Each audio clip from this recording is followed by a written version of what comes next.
I've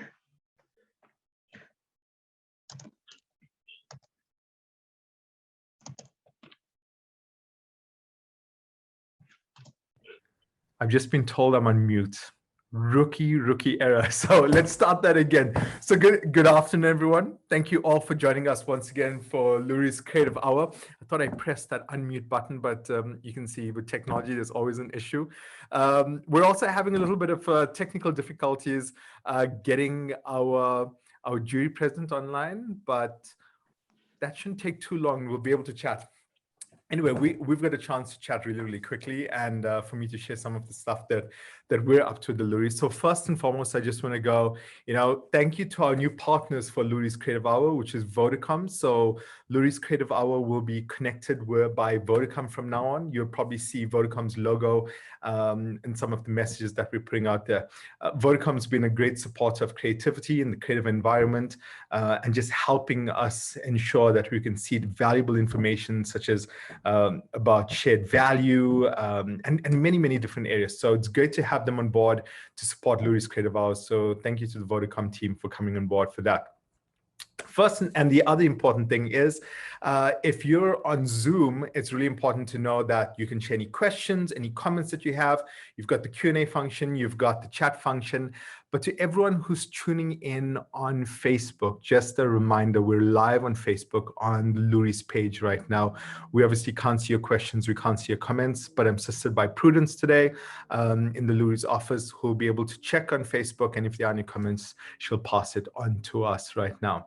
But I think as we wait for our jury present to join, maybe it's good for us to just do the reveal, and then we'll get him onto the screen. So to everyone's joined, I'd like to present our first jury president for the Loeries, and that's Greg Quinton, who's the Chief Creative Officer at Superunion in the UK. And as they say, creativity sits firmly at the heart of Superunion, and Greg is its champion. And we're so honored to have Greg join us this year as a jury president. Just to give you a little bit of, while we wait for Greg to join, and I'm hoping it doesn't take too much longer, just to give you a little bit of feedback. So Greg Quinton is the Chief Creative Officer at Superunion in the UK. So for the last 30 years, Greg has been at the Partners, where he's contributed significantly to its reputation for creative excellence. He has personally won over 250 awards, including top honors at D&AD, Cannes Lions, Clio's, New York Art Directors Club, Design Week, DBA Design Effectiveness, and the New York Festivals Award. I had a beat there. His work has spanned a wide variety of clients, including AirAsia, Jaguar, Connaught, Ferrari, London Symphony Orchestra, and the National Gallery. Hi, Greg. How are you doing? Great. Now I've got here. Thank you so much for joining us. I'm just reading up a little about you, and I'm using virtual you as a stand-in at the moment, if that's okay. And so it's so good to have you. We are so honored to have you join us as a jury president for design and design crafts. The other important thing I think I wanted to highlight with everyone, that Greg is the co-author of a comprehensive update of A Smile in the Mind, which is a book which analyzes within advertising, design, and brand. Greg loves judging and regularly joins international award juries, and is also actively involved in D&AD design education. What is also amazing, and I'm going to stop sharing this point, is that Greg is, for the first time ever in Loeries history, our first repeat jury president, because Greg was a jury president in 2010, 11 years ago. It must seem like a lifetime ago right now. Well, it does. I mean, the last year seems like a lifetime. So, that's 2 lifetimes ago. That's forever ago. But yeah, that's absolutely ridiculous, isn't it? But I'm greatly honored. I have absolutely no idea why anybody would want me back again after the last time. I need to figure out what happened the last time. It must have been lots of fun. There must have been a part that I missed out on. Yeah. To be honest, all I can remember is standing up in a bar very, very, very, very late before I fell down. Yeah. Oh, amazing. Pretty good. Lovely guys. Oh, amazing. And Greg, just to remind, so we're broadcasting live on Facebook. So most of the case, everyone's on Facebook. So thank you to everyone on Facebook who's tuning in. So if we do have any questions, it won't appear normally within the chat function. We do have Prudence will assist us, and maybe she'll just pass it on, and I'll share any questions if they do come up. But as I said, we're so honored to have you join us and to join us again, especially because it's a crazy time. Last time, and again, everyone joining does know this. Last time we were able to physically get you into South Africa. This time is going to be a very, very different judging experience because you're going to be joining us virtually to view all the work virtually and sit with the panels virtually. But you're used to this, right? You've been doing quite a bit of virtual judging over the last year. Yes, I mean, apologies again, Preetesh. I didn't say apologies at the beginning for having the tech issues. As always, we're all used to it these days, but it's horrible when you're kind of aware that there are people waiting. So apologies for that. Yeah, I mean, I think virtual judging is interesting because I think it's developing in some ways, and some bits are really, really good, and you can be efficient in some ways. But the thing that I miss about it is the conversations that get really heated. I mean, when you get kind of down dirty and you get into the details of the work, that is tricky because it's very difficult to have a multi-person conversation going on. So it does become a little bit stilted, I guess. That's probably the best word. However, there are some bits of it that I think work really, really well. And I think there's the curious thing is that people think about what they're going to say more, as opposed to me right now, because I'm making this up as I go along. But most people in the jury situation, you've got time to think about what you're going to say, and sometimes do the kind of the hand raising bit, and then everybody gets to think about what they can say and build on the conversation. And you don't get some situations in face-to-face judging. You get that situation where there tend to be some dominant characters, and if you can, the good thing is that because it's a little bit more controllable, you can just kind of, I wouldn't say put people on mute, but you can, if you really want, put people on mute. And I think that's a really useful device. And I think I was always rely heavily on the team who are supporting, just to kind of make sure that everybody gets to raise their point of view and the judgment on the work, because the prejudging is fairly lonely, isn't it? So you want you can't wait to get into the debate situation, and when you get into the debate situation, it's really nice when everybody gets to have a point of view. And I think the last online jury did was Dubai Links, which had a pretty wide international jury. We had people from I'm pointing there so you can see where that is, but that, in my mind, that's from the US, Middle East, Scandinavia. So it really was kind of a mixed jury, but the conversation was really, really strong and really opinionated, and it was a good jury. I actually in the end, I really, really enjoyed it. And how do you cope with like the time difference? So that's one of the other things is, the challenge that we all have is we set a time and you can do it, but somebody may be sitting at 4 a.m. at their time or nearly at midnight at the time. You find that the discussions are still as robust when you have people sitting in so many different time zones? I think what's interesting is I think a lot of people have got used to that situation. So our CEO in Brazil was on the Cannes design jury this year, and for him, he had to get up at 5 in order to be able to do the jury there, because it's obviously actually it's London time zone for that one. And he found it fascinating because everybody was at different points. He just said he said, look, I'm used to it. I have a lot of calls with our head office is in London. He has a lot of calls there, so he's used to the early mornings, and he just has to have lots of coffee. You know, I mean, people get used to this stuff now. We're all used to it. Just change our daily patterns.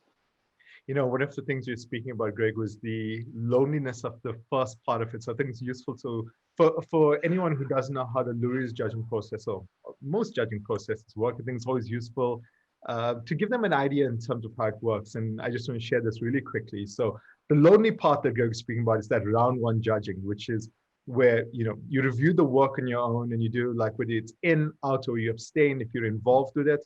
The way it really gets exciting, right, Greg, is that first round when the panels and the jury presidents come together and to have a look at the work and to look at the ones that were, you know, just out and be able to say, does this work actually deserve to be in? Were the judges too harsh on it, or maybe too lenient and something needs to go out? I mean, how robust is that discussion when, and even on, doesn't have to be online, but I mean, how robust does that discussion need to be in order to get the best shortlist to go into the scoring round?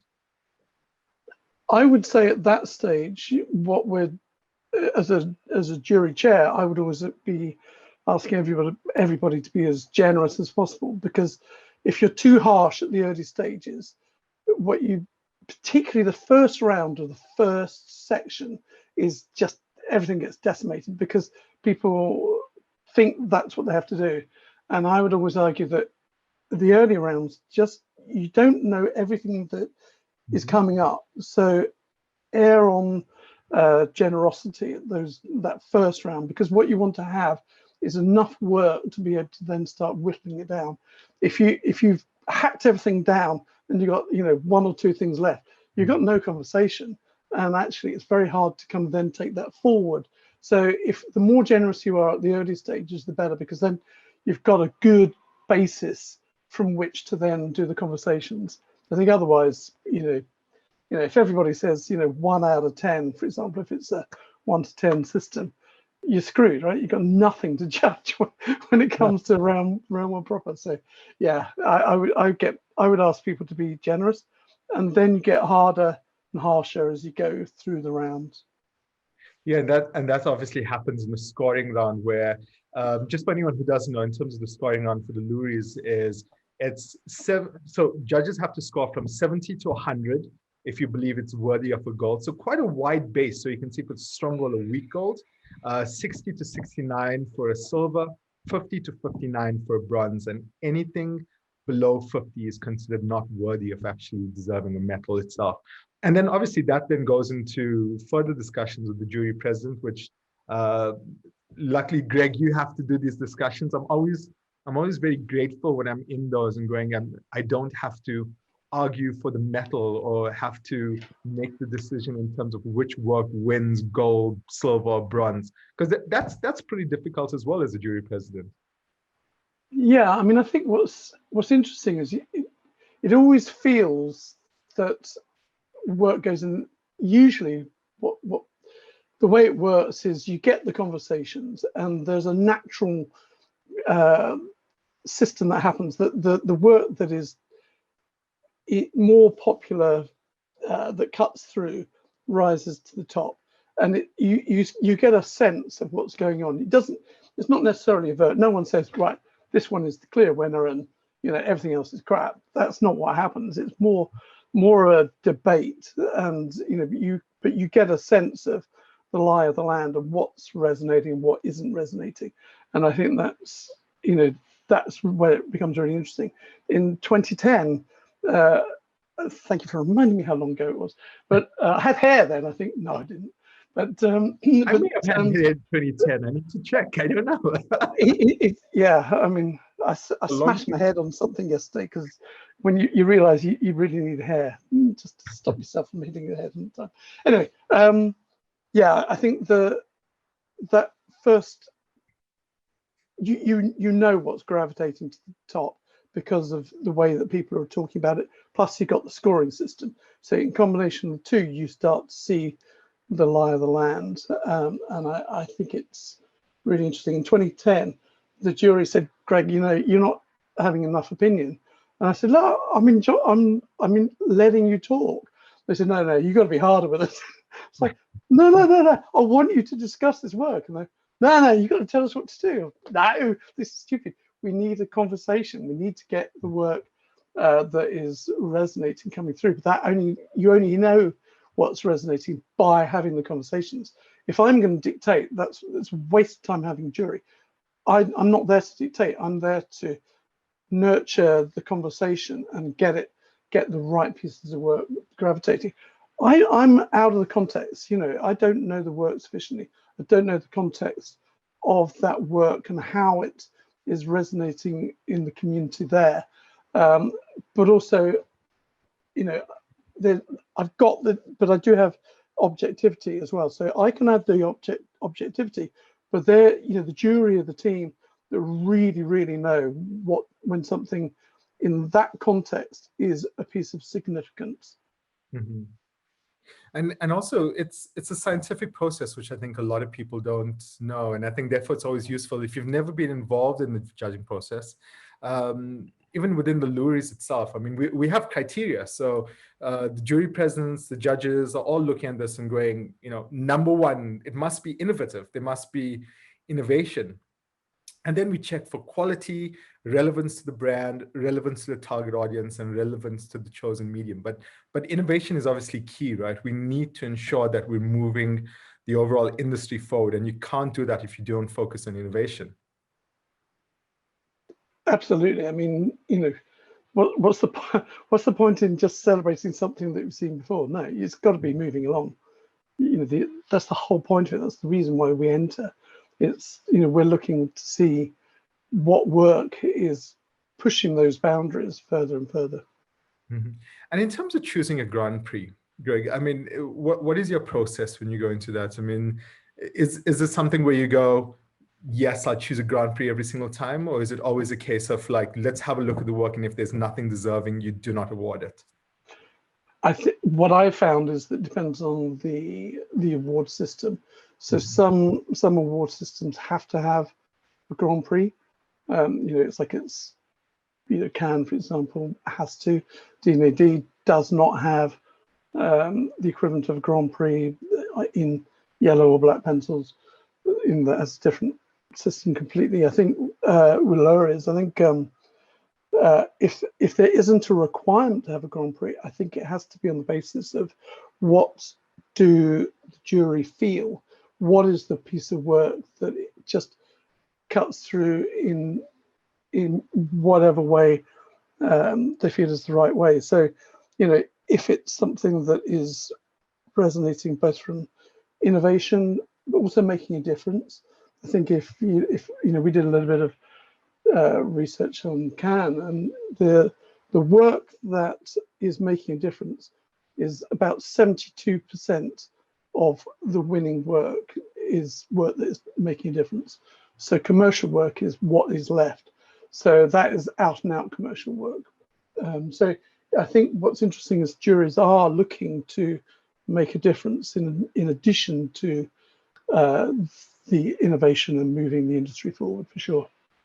And where's the innovation in design coming from? If you look at the design category, what's excited you? What's really made a difference and that actually made you look up and go, I wish I'd come up with that?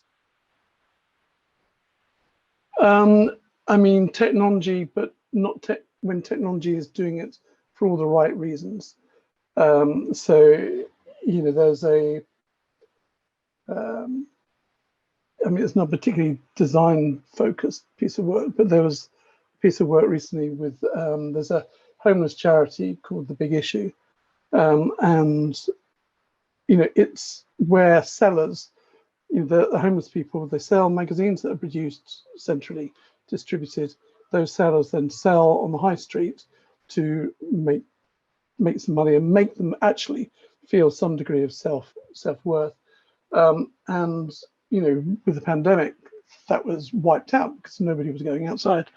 So you still have a homeless population, but no way of making income. And so what the Big Issue did was basically pull the whole thing online, use social media. It didn't give the sellers the same degree of face-to-face contact and self-worth, but what it did do is it used social media to significantly increase the revenues that came in and helped people that way.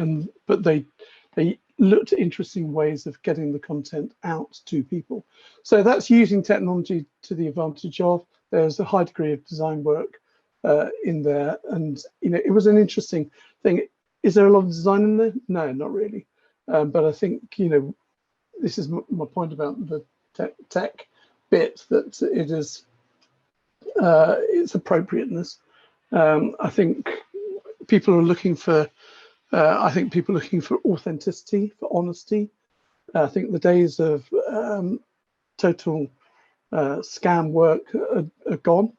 I think people want, clients want to make a difference as well. Brands want to make a difference, and I think if we can help them, that is a good thing, because ultimately we're benefiting society. So since you brought it up, I have to ask, how much of scam work are you actually seeing? I mean, I think, yeah, I to be honest, I think it depends on the award competition. I think a lot of scam work is identified by the internal team, and they know it either by the context they're in. They've heard that it's scam, so some of it is whistled out. Usually, scam work, it's not. You just know it's just not particularly strong work usually, because it doesn't go particularly deep, and from that point of view, you can identify it pretty quickly. Usually competitions will say how many times something has been published, or what the print run was, etc. And you can identify pretty quickly if they're telling lies. But to be honest, I think that's changing as well. I think we've all got more integrity now. I think we have different priorities. So I'm pleased to say I don't think there's anywhere near so much scam work. I think there is work that maybe has to be photoshopped because they can't get there and photograph at the moment, or we know that if it's a billboard and it gets dropped into the standard billboard situations, under arches, graffiti on wall, that's billboard template number one. We know those kind of things, but I don't think there's anywhere near as much as there used to be. And I think you're absolutely right. One of the things is, as the entries come in, all the entries have to be processed. And I'll give you at the Loeries as an example, it's not a case that the entries come in and it goes straight to the judges. It comes in, we process, we check the quality of the actual media that's actually entered. If there are concerns, then you do go back to the brand, to the agency, and go, we've got a little concern, please can you give us more information? And essentially, if there is a challenge, it's as organic as the agency, the brand going, yeah, I think we'll pull that out. We won't keep it in, especially when you start asking those difficult questions that actually come through.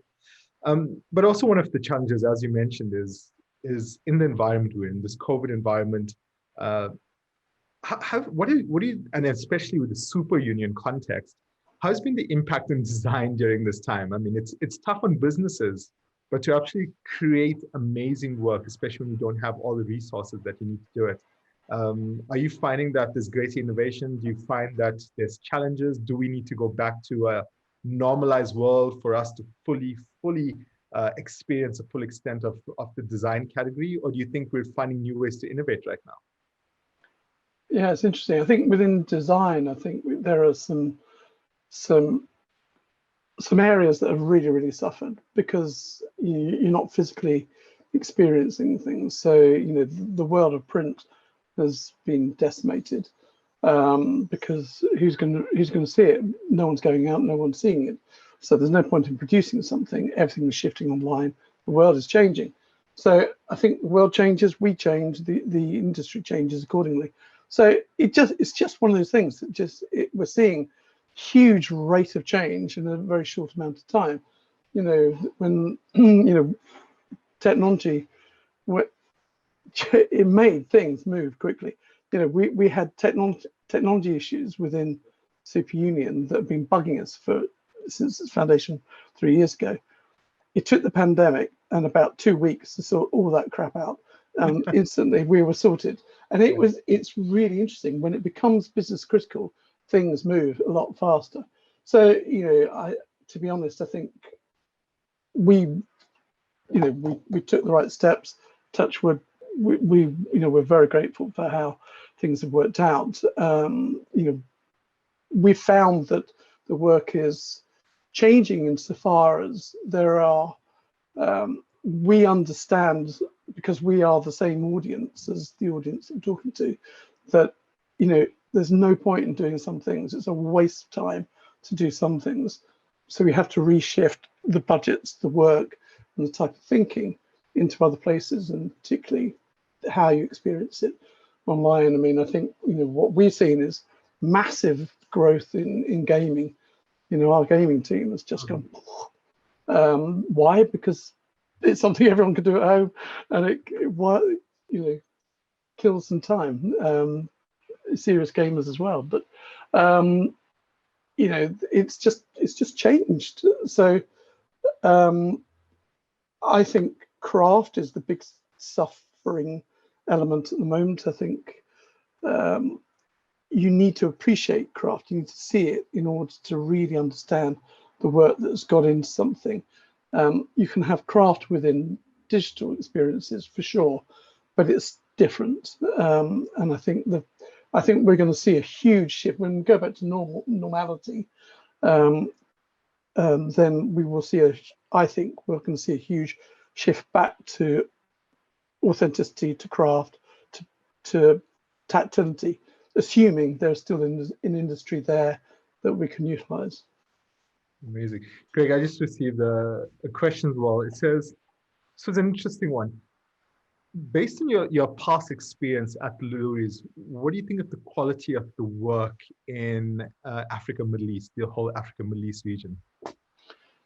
Well, I think what I would say is that so Middle East doing the Dubai links recently, that was incredible. And, there was some very, very powerful work coming out, in particular Lebanon. So what's interesting is, the reason that's interesting, I think, is because there's obviously a lot of, it's a difficult time there. And I think what's interesting is that creativity thrives in a situation where everything else is, when we've got a backs to the wall, when we've got things are tough. You have to use the brain differently. Creativity becomes more important in that context than at any other time. When things are lovely and there's lots of money sloshing around and everything's hunky-dory and sun shining, it's all great. Actually, I think people get lazy, the work becomes lazy. When you're under some form of crisis in some form or other, the creativity rockets up. So you only have to look at the creativity in protest work. It's there because people are angry, and that is where you see amazing creativity. And I think we have to look to learn to all of those experiences as well. So I think it's I think the work in the work I saw in Dubai Links was brilliant. My past experience with Loeries, I was blown away by the craft, the ideas, and the thing that the one thing that really still resonates now, even over 10 years ago, is that the writing was fantastic. There was an energy that really came through, and I swear, anytime we're Northern Hemisphere, normally it's crappy grey skies. We're blessed today by having a bit of sun. Our colour sense in the north, I think, is terrible. And any time I say, guys, look at the colour, say, go and look at some South African work. You'll see colour being used properly there, because there is just an appreciation for the subtleties of colour that I think is totally unique in Africa. But particularly the work I saw at I still think about going to. I was telling our teams in Kyle, Ash, and Jan Hendrik in our offices in Cape Town and Joburg. I was telling them a story about how I absolutely loved the gallery, contemporary art gallery in Cape Town last time I came down, and I thought the colours were just extraordinary, and just the energy in the pictures, the art was just brilliant. I think I think it's a different level. It's freer. It's freer. There's more energy and there's more personality. I think it's wonderful. I can't praise it enough. Amazing. While I've on the roll with the questions, just going to ask you another one quickly as well from someone. And seems more of a business question. So it's just that. So the question is that brands tend to cut budgets during these times whenever there's challenges. How do you still get them to invest behind great creativity and great design? So I guess it's a question about how do you keep convincing brands out there to not cut their spend and continue to try and create the great work during this time? I think what's interesting is if you look at the start of the pandemic, people did do that. Clients just, the shutters came down. We are not at work, don't contact us. And it lasted for a little, I would say about a month. And then everything's clicked onto online. And then all the maybe it's the big brands that we work with, but our big brands just said, you know what, we can't just shut up shop. We have got to keep talking to our audiences, and we've got to shift our audiences to a different place. So we noticed that they temporarily shut the doors and then opened them again, and the work just started climbing. And then 8 months, 10 months into the year and the pandemic, we noticed there was a huge spike up because there was a realization that this was just going to go on for years. This was not going to be a short-term thing. This was going to be a long-term thing. And the conversation was relatively simple because you just say, now is the time to communicate your brand more than ever. And, that's the conversation we just kept saying. We just kept saying it over and over again. Do not go quiet now, because they will forget you by the time you come back online again. Loyalty does not live forever. So we just had that conversation all the time. And to be honest, they could see it, and they've got the data. They know what's going on. They know their businesses. So they could look at their marketing spend, what they're doing, and calibrate the two. And so usually it worked out okay. I think the people who suffered are the medium and the small businesses in particular. The really local businesses, they thrived because people want to go there. They want to go and experience something on a local basis. So it's the ones in the middle that have really, really suffered. So I feel for those guys, but yeah, I think it's a different situation, but the conversation is the same. You have to invest in your brand. Amazing. I think it's also a good turn off for an ad break for anyone. So our ad break is, and Greg, you haven't met your other co-jury presidents from the other categories. So I'm going to share right now the other jury presidents. And again, it's the first time we're announcing this ever. So it's the first time everyone gets to see all the jury presidents for Loeries 2021. And I'm sure you probably know some of these individuals that we have. I'm sure you're probably judged with everyone here already. Well, I was judging. I was working with Jerry Human only recently, like literally a couple of months ago. Oh, amazing! Yeah, I know, and I think it's going to be an exciting year and bringing everyone together. So we have in film and film crafts, Adrian Bhutan, who's the Chief Creative Officer at McCann, and then for live PR and out of home. And integrated, Eduardo Marquez, who's the Chief Creative Officer of Publicis, based out in Amsterdam and Belgium. Obviously, design and design crafts. Our first jury president that we announced today is Greg, and then radio and radio crafts, Jerry Human, who's ECD at Agitate Media. And then for digital and digital crafts, Ginevra Capesi Gagliota. I hope I didn't butcher her name. She's amazing. Head of creative shop at Facebook, based out in Milan, Italy. So for everyone who's joining for the first time, this is your these are your jury presidents for Loeries 2021, and I'm looking forward to working with all of you, Greg. So you said you've worked with Jerry. Have you worked with anyone else on this list? No, I don't think so. Okay. I mean, it's yeah. We're part of WPP. Yeah, so I guess, well, maybe it's in judging. Sometimes I know, sometimes in judging the people, Yeah. you go past people and you get to meet everyone. So yeah, so let me stop sharing. But for anyone who's actually curious and who wants to know, so happy to be able to announce everyone who's here. And as I said, Greg is, for the first time, you're the first time we've ever had a jury president come back. So thank you so much for accepting our invitation and coming back virtually, if not physically this time. Thank you. That's really great. Well, maybe one of the other things, in terms of your own judging experience, and I think with each jury present, you have there's certain things you look at and you go through the process over a number of years, and there's certain things you think about. What are some of the things that you look for in the work, and what are some of the things you're going to be looking for at Loeries 2021 in the judging process? Well, I mean, you said at the beginning, innovation. I think for sure it's something that work that just feels new and fresh, that has some element that just makes you think, how did they do that? Why did they do that sometimes?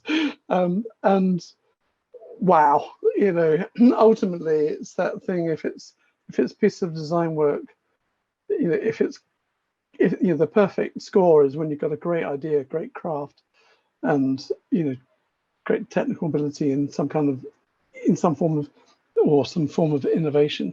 It's just so you want to feel deeply jealous, and I think that's ultimately the big takeout. Do I really want to steal that thing? Do I feel jealous? Am I immediately going to take this back and share it with everybody? If it's a physical thing, a book or whatever, can I get it into my suitcase if it was physically there, or how do I get a copy if it's virtual? So I think it's those. I mean, everybody has the same. I don't think I'm unique in that. It's just you want we get as much out of being on jury, getting the being inspired by what we see, as hopefully everybody else does. I think it's one of those rare things. It's one of those addictive things about being on a jury, just seeing something new and fresh and exciting. It gets a bit boring if you've seen the same work time again. But the thing that's interesting is then when you have a different jury, they have a different take on it. So, I'm always looking for something that is just completely fresh. I would say these days I'm looking for something that is authentic, that has a massive amount of integrity as well. And, if it saves the planet, society, in some form or other as well, that's absolutely an added bonus. But I think I anticipate that a lot of the work that will be in any competition at the moment will have a high element of that. And outside of Africa and the Middle East, so we leave our region out of this, where are you seeing really amazing work? Which region's doing just innovative and different things that really excite you right now? I think it's hard to ignore Japan because actually, what's interesting, that there's a lot of really interesting work coming out of, particularly in graphic design, coming out of Korea, which is interesting. So Korea, from a pure out and out graphic design, almost like it's the kind of the pure 60s stage of graphic design, where there's just a lot of beautiful color and form. I wouldn't say there's ideas, but I think from a graphic design point of view, stunning from that point of view. I think if you just have to look at, in particular, D&AD has been heavily inundated, and all the jurors have really resonated with the work coming out of Japan. There's every year there's at least what seems like dozens of Dentsu beautiful posters, and they're good at it, and they're beautiful, and they're stunning, and there's storytelling going on. So that's all good. That's all lovely. I think Asia is the place to watch, because it's changing so fast there. We have 2 offices in China, and it's really weird. I mean, I wouldn't say it's an easy place to work out in terms of where the good work is coming from. Really fantastic work gets killed all the time because they have a very strange process of operating. But there's some very innovative work happening for sure. So I think I look there that at the moment. I think the States is consistent, and people respect the work coming out of there. So that's always good. I think the quiet bits at the moment it's quite quiet in Europe at the moment. I think doesn't seem to be a lot. Doesn't seem to be a huge amount. I'm going to get killed for saying this, but anyway, I would say I look, because I think it's just there's more innovation happening, perhaps in the regions. I think Brazil is fascinating. I guess again because of the turbulent times they're having a horrible time with COVID as well. But I mean, and they've got Looney in charge, so it's a double whammy. But I mean, I think the work is very interesting there. I think quite often what I find is that I look to our offices, and where the interesting work is happening there as well. So that's because you've got the right climate. You've got the right climate, the right people there, and that's what you need. You need everything to be stars aligning to get great work.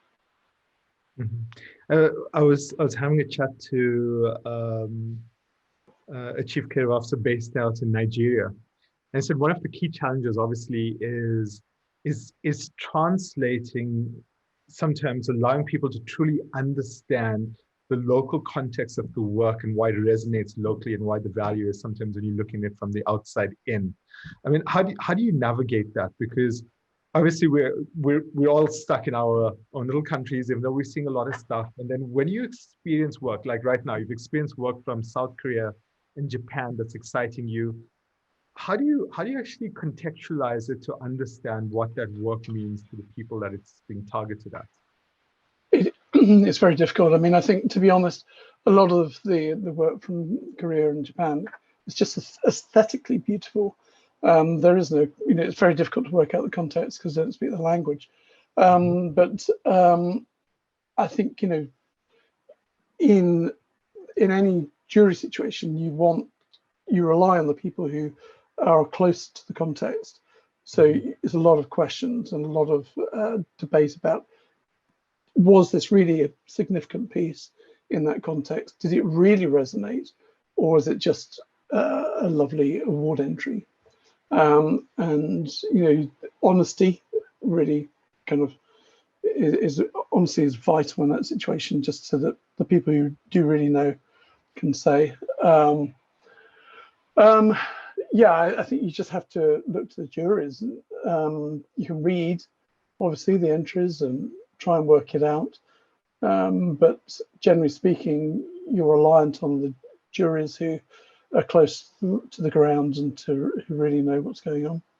Yeah, and I think for anyone who's watching and who is curious about the juries, we'll be announcing the full juries within the next 2 weeks or so, and I'm really looking forward to being able to do that. I mean, we've worked hard to make sure we have amazing juries from across Africa and the Middle East, and there's some really amazing people, and I'm looking forward to sharing your panel with you, Greg, as well, which Great stuff. we should be able to do in a little while as well. Fantastic. Amazing, Greg. I've really enjoyed our chat. I think any parting words or anything that you want to share with anyone before we let you go? I think if you're considering entering work, don't feel like you have to enter the work that is of international appearance or quality. I think that's a mistake.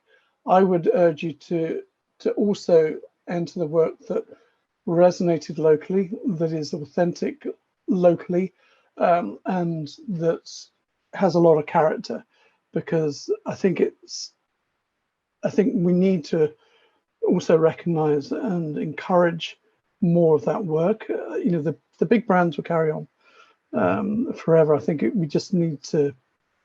I'd like to see some more authenticity. I want to see the stuff that's happening on the ground. So if you've got some work that you thought, well, maybe, but maybe not, because you're worried that it won't kind of resonate with an international jury, I would think the reverse, because I think it should be encouraged more. And that'd be my thing. But just the other I would say is if you're not in it, you can't win it. So for God's sake, enter.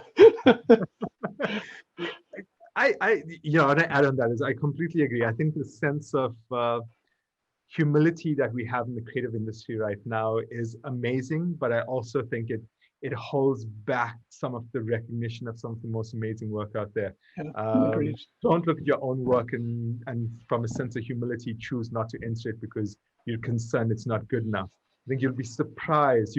Sometimes you're so close to the work, you don't realize how amazing it is.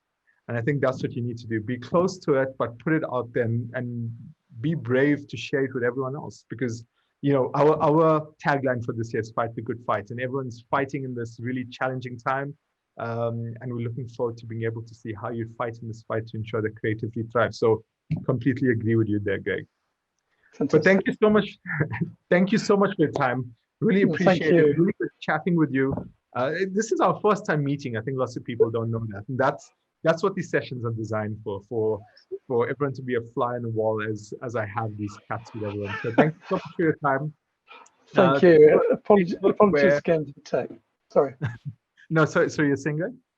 I was just apologising again for the tech, and thank you ever so much for. You're right. It was the first time we've met, but you've been brilliant, kind of feeding questions and juggling, because I'm sure it's a lot of tech worries and juggling. So thank you for that, and apologies again for having such bloody nightmare trying to hook on. The one consistent thing you can always have is in a virtual world, something will always go wrong. Let's be honest, I'm just glad he was on your side, not mine. Imagine you sitting there going, where's Preetesh? So it's always easier the other way around. So no worries, it'll give us a chance to have a chat. But I really appreciate your time. Really appreciate the time you're giving to Africa and the Middle East to be able to look at the work and be the jury president this year. So thank you so much for that, Greg. Looking forward to it, and thanks again for the offer and the invite. It's very kind of you. Amazing. Most on board. Thank you. Amazing. Thank you so much. And to everyone who's tuned in, thank you so much for being part of the conversation. Just remember that this is available right now on Facebook. So if you're watching, you can stop and rewatch it again if you missed anything and you missed anything in the beginning, which I'm sure lots of people would love to do. We get lots of on-demand views. So please go on and have a look at that on Facebook all over again. So thank you for everyone joining, and also thank you to our sponsors, Vodacom. Remember, Loeries Creative Hour is connected by Vodacom. So thank you to everyone there who's made an effort to be part of this. Greg, thanks so much. Have a wonderful afternoon further. I know it's crazy. We're in a cold front here in Johannesburg, South Africa, and you've got a heat wave. I know. And they say global warming isn't a thing. I know. And it's the world's totally shifting. So enjoy a bit of the heat on that side while I go and put on another layer of jacket. All the best. I feel for you. Take care. Many thanks. Thanks, All the best, everyone. Take care. Cheers. Bye-bye. Thank you.